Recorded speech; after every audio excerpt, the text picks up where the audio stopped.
पटेल ने जो चुनाव काय कराओ और मास्टरों की ड्यूटी काय लगाई, वो की चुनाव रखो कौन है जो हमारा लड़का चले गए और हमारे नाती नतरा फिर रहे, बहू बेटी और इनकी परवस्ती कर पूरा है। 17 तारीख को मैं चुनाव में था और चुनाव करा के जैसे ही वापस लौटा मुझे सिम्टम्स आना शुरू हो गए। मुझे समझ नहीं आ रहा कि आपसे कैसे बात करूं।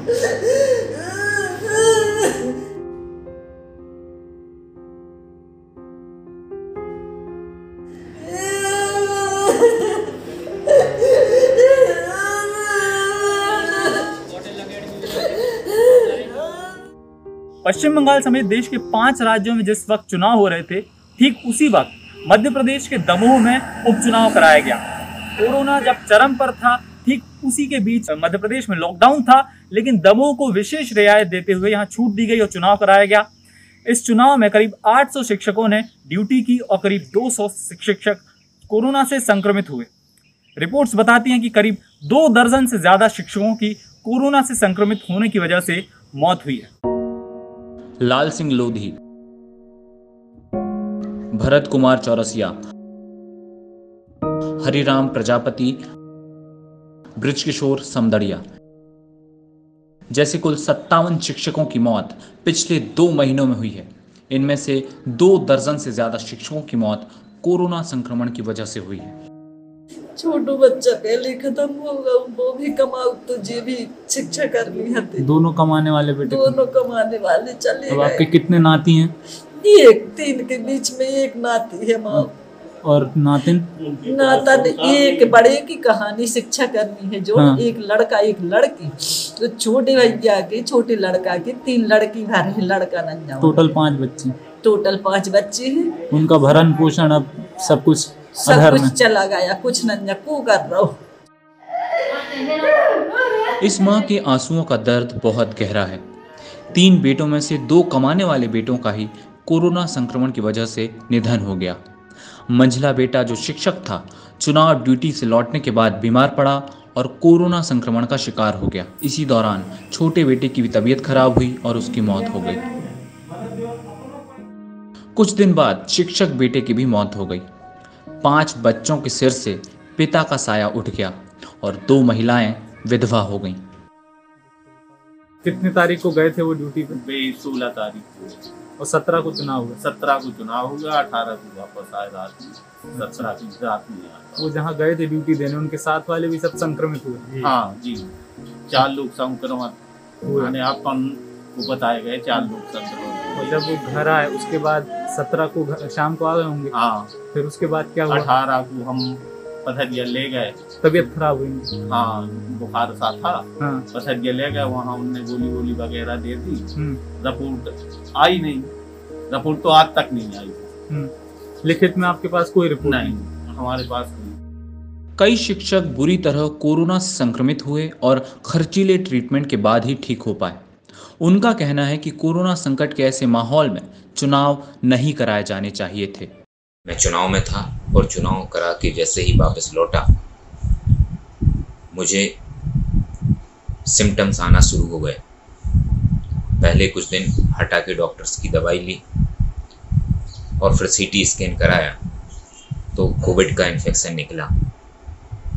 कोविड इन्फेक्शन निकलने के बाद मैं घर पर दवाई लेता रहा, लेकिन जब तबीयत बिगड़ी तो मुझे दमोह के एक निजी अस्पताल में रह के अपना पूरा इलाज कराना पड़ा।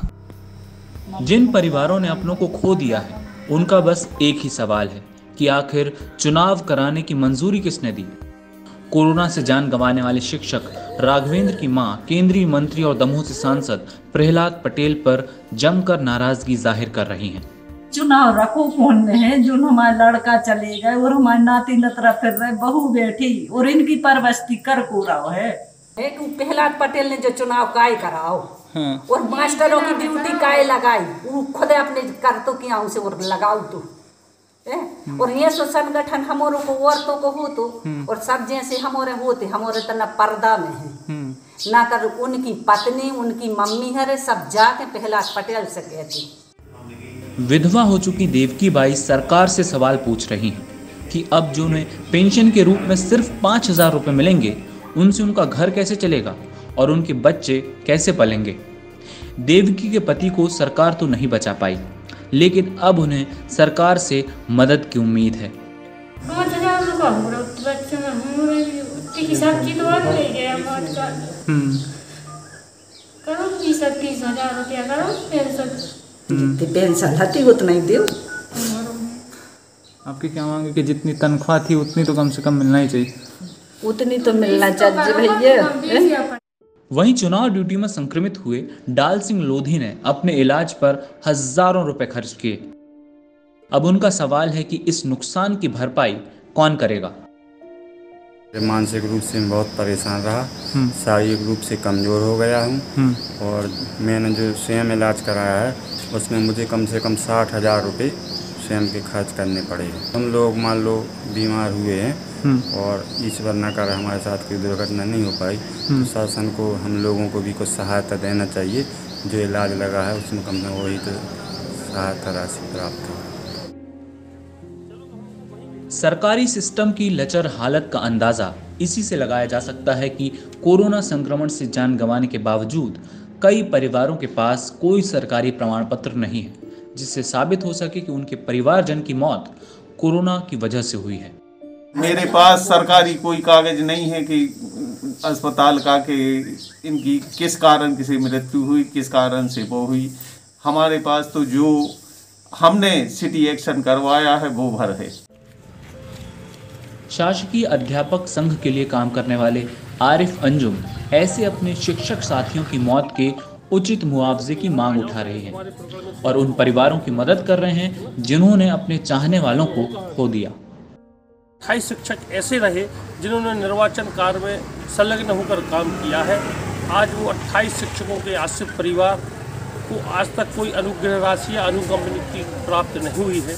हमारी माननीय मुख्यमंत्री महोदय से और जिला प्रशासन से और निर्वाचन अधिकारी से ही मांग है कि जो दिवंगत शिक्षक साथी हैं उनके आश्रितों को जो इलेक्शन का अनुग्रह राशि एक्सग्रेशिया राशि होती है वो अमाउंट वो 30 लाख रुपए है दिया जाए और कोरोना योद्धा घोषित किया जाए शिक्षकों को, जिससे अन्य जो शिक्षक हैं जो निर्वाचन की ड्यूटी में संलग्न नहीं हुए हैं उनको भी इसका लाभ प्राप्त हो सके। मुद्दा उठाने के बाद प्रशासन हरकत में आया है और अब मामलों के दस्तावेज तैयार करके उचित अनुदान राशि देने की तैयारी की जा रही है। लेकिन पोलिंग होने के बाद से 1 महीने से ज़्यादा वक्त हो गया, लेकिन ज़्यादातर परिवार अभी भी डॉक्यूमेंट लेकर यहाँ से वहाँ भटक रहे हैं। अभी शासकीय कर्मचारी हैं तो नियमानुसार सभी को एक्सग्रेशिया दिया जाने का नियम है, तो वो राशि एक्सग्रेशिया की 50,000 रुपये मिल चुकी है। और भी उनके देय शपथ हैं जैसे कि ग्रेच्युटी है, फैमिली पेंशन हैं, तो उनके प्रकरण बन के तैयार हो रहे हैं जी। और जिन प्रकरणों में अनुकंपा नियुक्ति की पात्रता होगी उन प्रकरणों में उनके वारिसान को अनुकंपा नियुक्ति भी दी जाएगी।